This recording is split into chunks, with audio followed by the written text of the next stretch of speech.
Hi. In this video we're going to look at the airborne forces that were in Arnhem, but more specifically we're going to look at the miniatures, airborne miniatures from Victrix, the infantry, and then we're going to look at the 6-pounders that are available. So let's crack them open and have a look.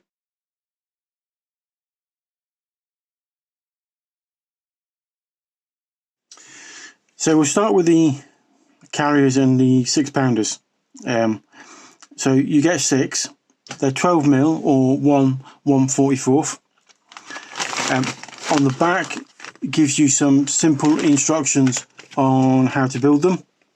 Now you get options for either British gun crew or airborne, and obviously I'm going to be using airborne for this project, but you could pick this same kit up and use it for just a standard British Army unit. So, as always, Victrix comes in a bag, not a box.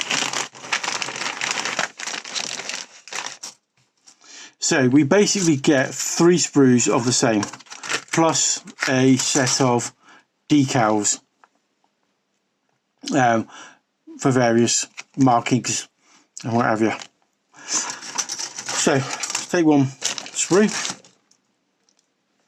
So on the sprue we get our crew, the two different types of crews, for airborne or Brits, and then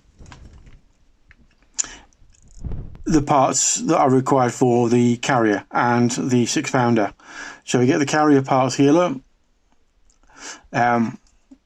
some crew for the carrier, and then we get the 6-pounder. It's a pretty simple kit. It's not that difficult to put together. It's quite nice. The 12mm miniatures look to be sort of real, true scale, rather than heroic or, you know, slightly larger than true scale, like a lot of sort of like 12 and 15mm miniatures sometimes tend to be. I often think that Battlefront's infantry tend to be oversized slightly in compared to other 15mm miniatures in certain proportions, like heads and things like that. But these look to be very true scale, so which is quite nice. So that's basically that kit. It's a pretty simple kit. There's nothing to it. You get, like I said, you get 3 in those, 3 sprues to make up your unit, and that should give me enough firepower for what I need for Arnhem. There wasn't much, because it was an airborne operation. There wasn't a lot of additional equipment that they went in with, and obviously they didn't go in with carriers, they went in with jeeps. So they were pretty limited in support weapons and stuff like that. They were basically there to hold that bridge until the rest of the Allied forces travelled up the road to Arnhem. But obviously, you know, with it, we know they didn't make it.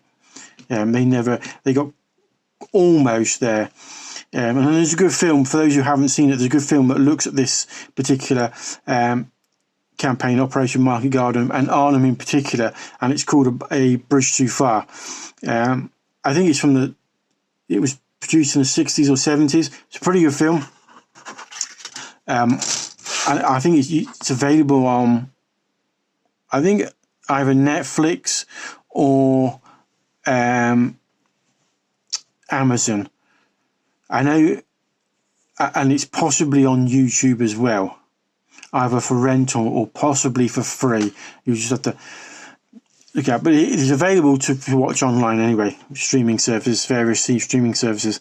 It's a good film. It does cover some of the other bridges prior to Arnhem that were captured by sort of like US airborne forces, but it predominantly focuses on the battle around Arnhem and the problems they entailed for that particular operation. Anyway, let's crack on and start looking at the infantry.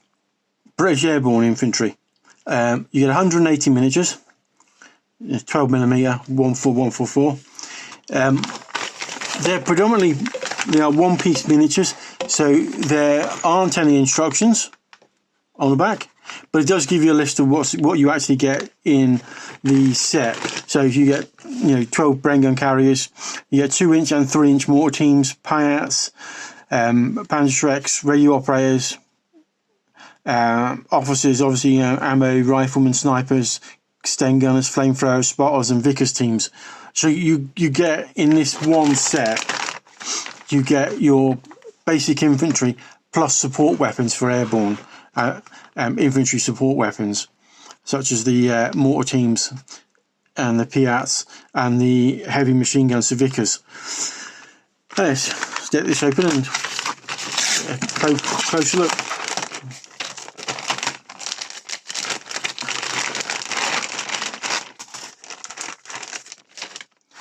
So 4 sprues, they're all the same, so they have the same miniatures on them.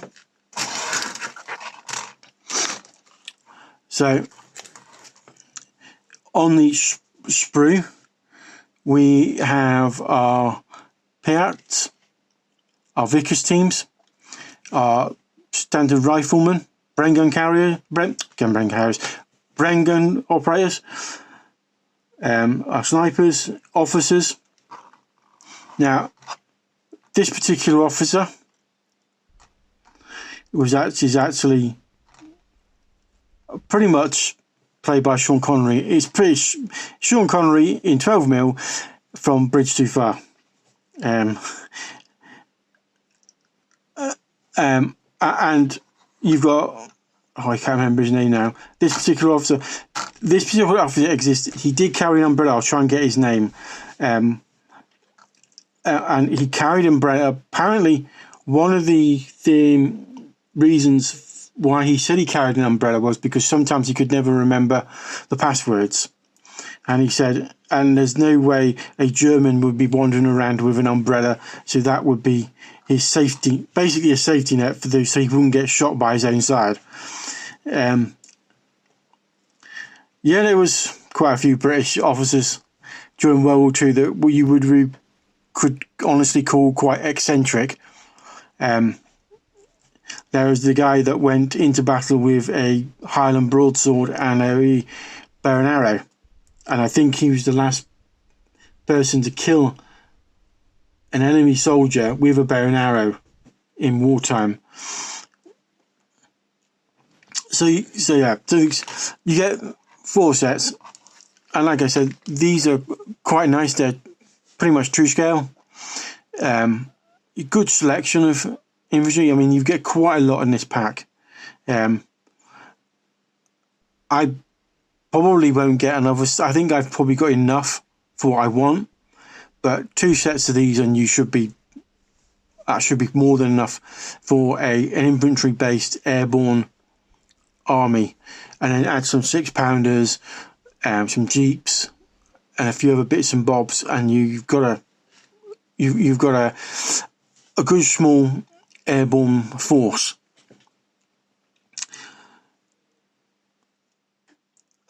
There's not much else to say. I mean, they're quite nice. They're single piece miniatures,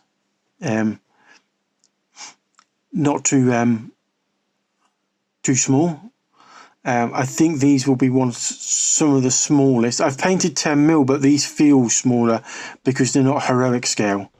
I'm not sure if I'm going to paint camouflage on those jackets, because I don't think you'd be able to see it anyway at that scale.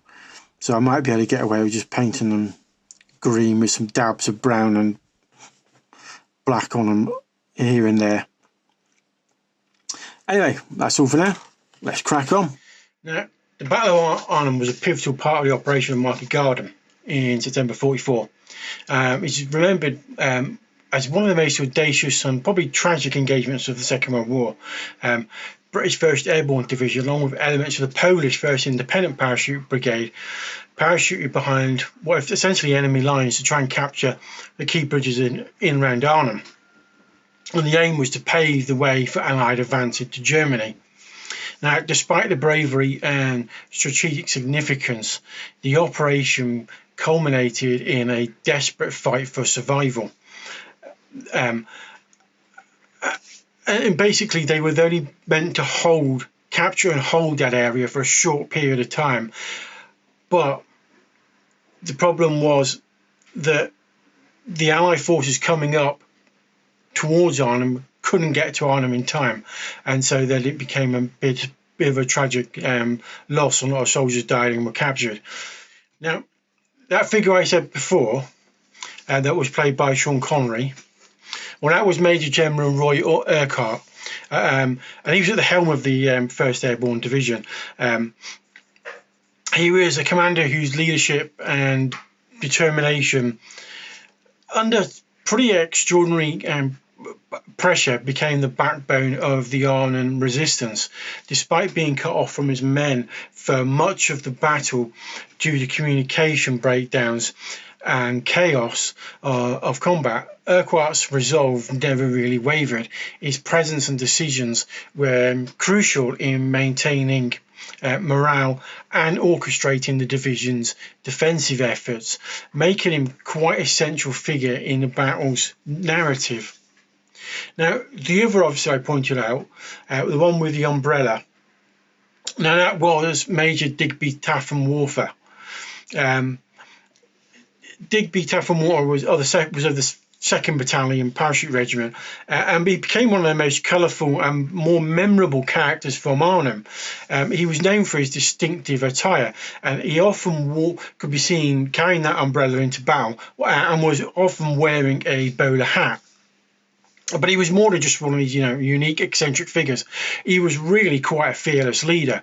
And his umbrella became this sort of odd symbol of defiance amongst his men. And he was known for leading numerous counterattacks and inspiring his troops under him through his audacity.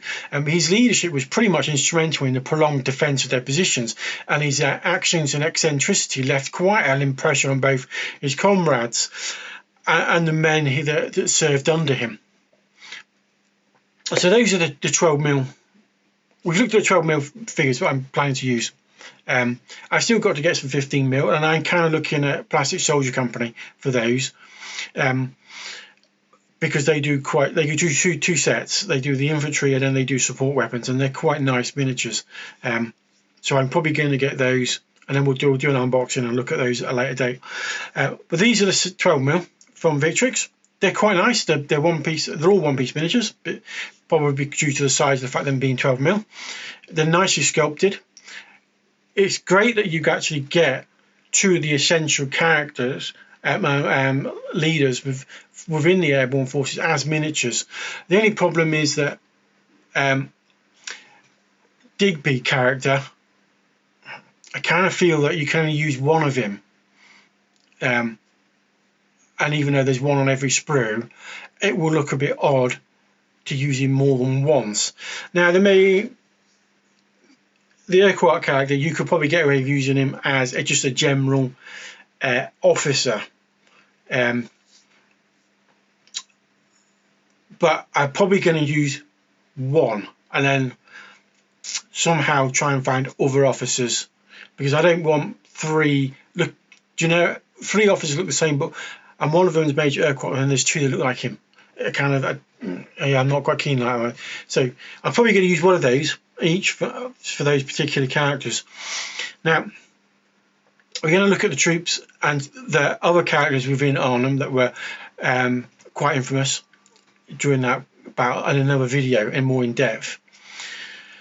But for this video and this unboxing and review, that's pretty much it. So don't forget to like and subscribe, and I shall see you next time.